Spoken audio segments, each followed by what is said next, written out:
Ladies and gentlemen, Jai Hind and a very good morning to all of you.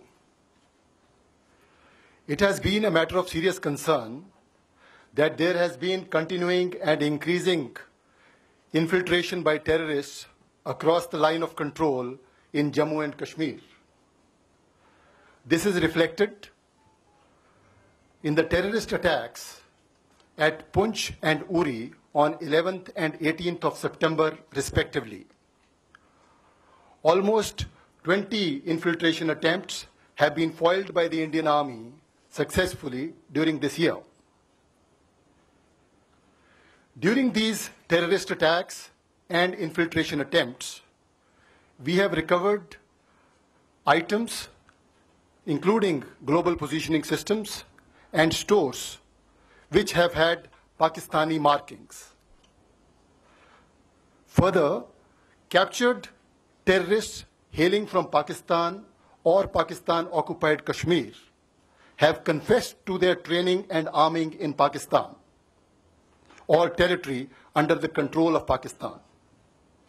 The matter has been taken up at the highest diplomatic levels and the military levels at regular times. India has actually also offered consular access to the apprehended terrorists to Pakistan to verify their confessions. Furthermore, we had proposed that fingerprints and DNA samples of terrorists who had been killed in the Uri and Poonch encounters can also be made available to Pakistan for their investigations.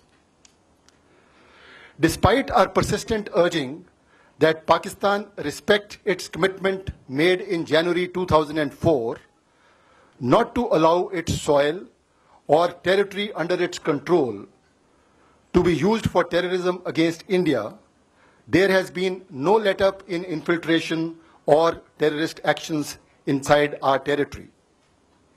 If the damage was limited, it has been primarily due to the efforts of the soldiers of Indian Army who are deployed in a multi-tier counter-infiltration grid, and most of the infiltration bids have been foiled at those locations.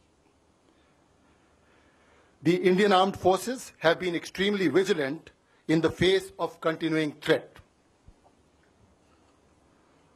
Now, based on very specific and credible information which we received yesterday, that some terrorist teams had positioned themselves at launch pads along the line of control with an aim to carry out infiltration and terrorist strikes in Jammu and Kashmir and various other metros in our country.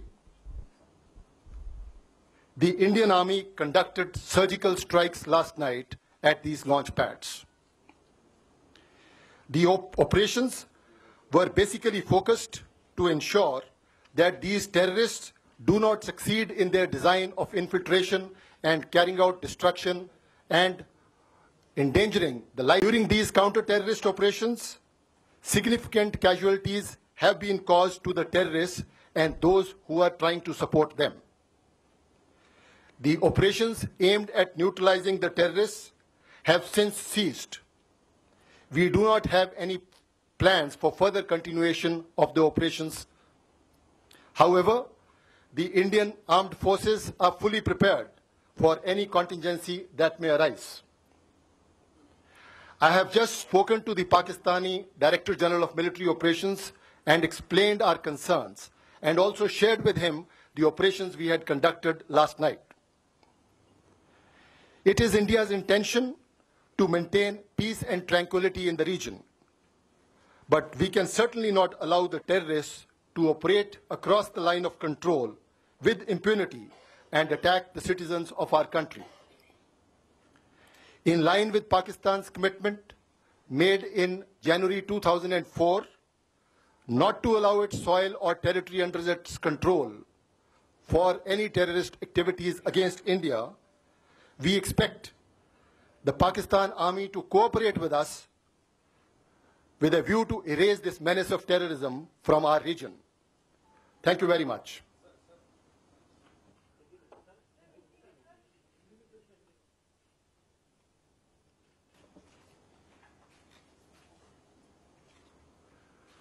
देवियों और सज्जनों, जय Hind and good morning to all of you.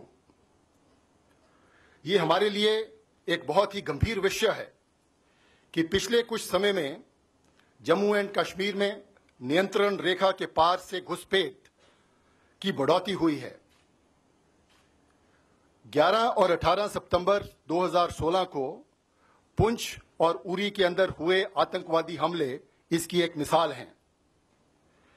ऐसी घुसपैठ की तकरीबन आतंकवादियों द्वारा 20 कोशिशें भारतीय सेना द्वारा लाइन ऑफ कंट्रोल या उसके नजदीक उनको नकारा किया गया है। इन घुसपैठ के प्रयासों और आतंकवादी हमलों के दौरान मिला सामान और सामग्री, जिसमें शामिल है ग्लोबल पोजीशनिंग सिस्टम, ये साफ जाहिर करते हैं कि उनके अंदर पाकिस्तानी चिन्ह हैं। हमने कुछ आतंकवादियों को गिरफ्त में भी लिया है जो कि पाकिस्तान या पाकिस्तान ऑक्युपाइड कश्मीर से संबंध रखते हैं, उधर के मूल निवासी हैं। पूछताछ के दौरान उन्होंने ये स्वीकार किया है कि उनको पाकिस्तान में प्रशिक्षण और हथियार दिए गए थे। इस मुद्दे को हमने राजनीतिक स्तर पर और मिलिट्री स्तर के ऊपर हमेशा पाकिस्तान के साथ समय समय के ऊपर अपना कंसर्न एक्सप्रेस करते रहे हैं। हमने पाकिस्तान को इन आतंकवादियों को काउंसलर एक्सेस देने का भी न्योता दिया है और साथ ही में हमने ये भी उनको बताया है कि जो आतंकवादी पुंछ और उरी के अंदर मारे गए उनके फिंगरप्रिंट्स और डीएनए सैंपल भी पाकिस्तान को दिए जा सकते हैं ताकि वो इसकी आगे की छानबीन कर सकें। हमारी सारी कोशिशों के बावजूद कि पाकिस्तान अपनी जमीन को भारत के खिलाफ आतंकवादी हमलों के लिए न इस्तेमाल करे, जैसा कि उसने अपना जनवरी 2004 में आश्वासन दिया था हमें कि अपनी मिट्टी को वो भारत के खिलाफ आतंकवाद के लिए इस्तेमाल नहीं होने देगा, लेकिन ऐसा नहीं हुआ है और घुसपैठ और आतंकवादियों के घटनाएं बढ़ोतरी पे रही हैं। अगर हम अपना नुकसान कम करने में सफल रहे हैं तो इसका श्रेय उन सैनिकों को जाता है, भारतीय सेना के सैनिक, जो कि एक बहुत ही कारगर मल्टी टियर्ड काउंटर इन्फिल्ट्रेशन ग्रिड के ऊपर तैनात हैं, जिन्होंने कि इन घुसपैठियों को रोककर उनके आतंकवादी डिजाइन को सफल न होने देने की क्षमता रखी है। कल बहुत ही विश्वस्त और पक्की जानकारी मिलने के ऊपर कि कुछ आतंकवादी लाइन ऑफ कंट्रोल के साथ लॉन्च पैड्स के अंदर एकत्रित हुए हैं, इस इरादे के साथ कि वो घुसपैठ करके सीमा के इस पार जम्मू एंड कश्मीर के अंदर या भारत के महत्वपूर्ण शहरों के अंदर आतंकवादी हमले कर सकें। इस खबर को मिलने के बाद भारतीय सेना ने सर्जिकल स्ट्राइक्स कल उन लॉन्च पैड्स के ऊपर किए हैं।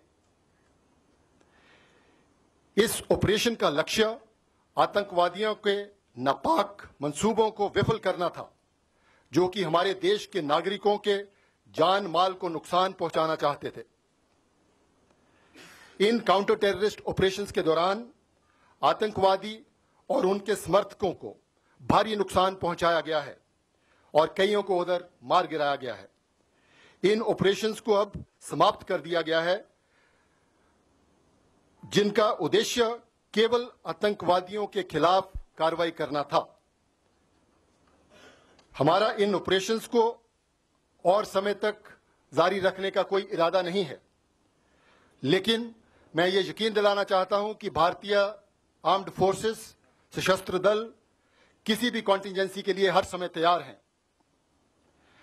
मैंने अभी Pakistan director general of military operations के साथ संपर्क किया और उनको अपने कंसर्न्स बताए और उनको कल रात के ऑपरेशंस के बारे में भी जानकारी दी। हम किसी भी सूरत में आतंकवादियों को लाइन ऑफ कंट्रोल के पार बेझिझक हरकत नहीं करने दे सकते और ये हम बिल्कुल गवारा नहीं करेंगे कि आतंकवादी हमारे देश के नागरिकों पर किसी भी प्रकार का नुकसान पहुंचा सकें।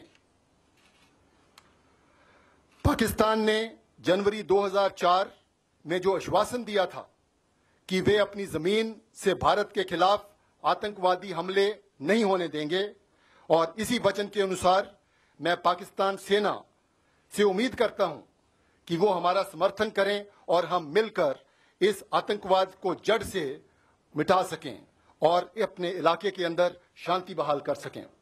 धन्यवाद। जय हिंद।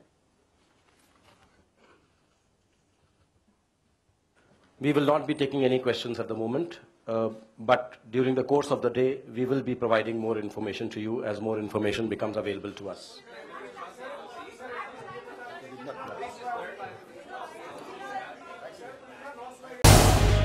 झी 24 तास रहा एक पाऊल पुढे।